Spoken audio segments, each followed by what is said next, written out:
एक शंकु और एक बेलन के आधारों के क्षेत्रफल, शंकु और ये हमारा शंकु है, शंकु का आधार और बेलन है, इस बेलन का आधार का क्षेत्रफल बराबर है, समान है, और उनके वक्र पृष्ठ का क्षेत्रफल भी समान है। इसका वक्र पृष्ठ का क्षेत्रफल और इसके वक्र पृष्ठ का क्षेत्रफल बराबर है। अच्छा, दोनों का आधार का क्षेत्रफल बराबर मतलब त्रिज्या दोनों वृत्त बराबर होगा, इसका मतलब है कि दोनों का त्रिज्या बराबर है, इसका भी आर होगा, इसका भी आर होगा। दूसरी बात, हाँ चलो आगे दूसरी बात के आगे पढ़ेंगे। वक्र पृष्ठ का क्षेत्रफल भी बराबर है।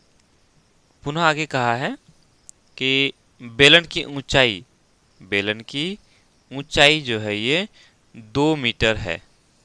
तो शंकु की तिर्यक ऊंचाई, शंकु का ये हमें तिर्यक ऊंचाई ज्ञात करना है एल। चलो पहले जो दिया है उसके अनुसार हम लोग काम कर लेते हैं।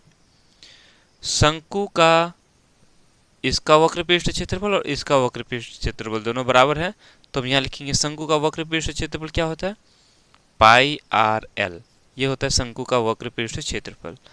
तो शंकु का वक्र पृष्ठ क्षेत्रफल और बेलन का वक्र पृष्ठ क्षेत्रफल बराबर है, तो बराबर कर देंगे। बेलन का वक्र पृष्ठ का क्षेत्रफल होता है 2 पाई आर एच, यही होता है। प्रश्न में ऐसा दिया हुआ है, ये और ये आपस में बराबर है, और ये भी दिया हुआ है कि इसका त्रिज्या और इसका त्रिज्या भी बराबर है, क्योंकि दोनों का क्षेत्रफल क्या है, दोनों वृत्तों का क्षेत्रफल बराबर है, तो त्रिज्या भी क्या हो जाएगा, बराबर हो जाएगा।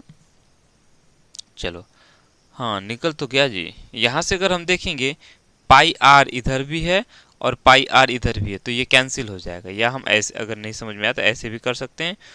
2 पाई आर, एच का मान कितना है, 2 है, तो एच की जगह हम 2 लगा देंगे, बटा में ये पाई आर एल के साथ गुना और इधर आके क्या हो जाएगा, भाग हो जाएगा। तो पाई आर नीचे पाई आर ऊपर कैंसिल हो गया, नहीं तो 2 दूनी 4 हो गया, यानी एल का जो मान आया शंकु का तिर्यक की ऊंचाई कितना निकल गया, 4 मीटर। ऑप्शन नंबर सी हो जाएगा।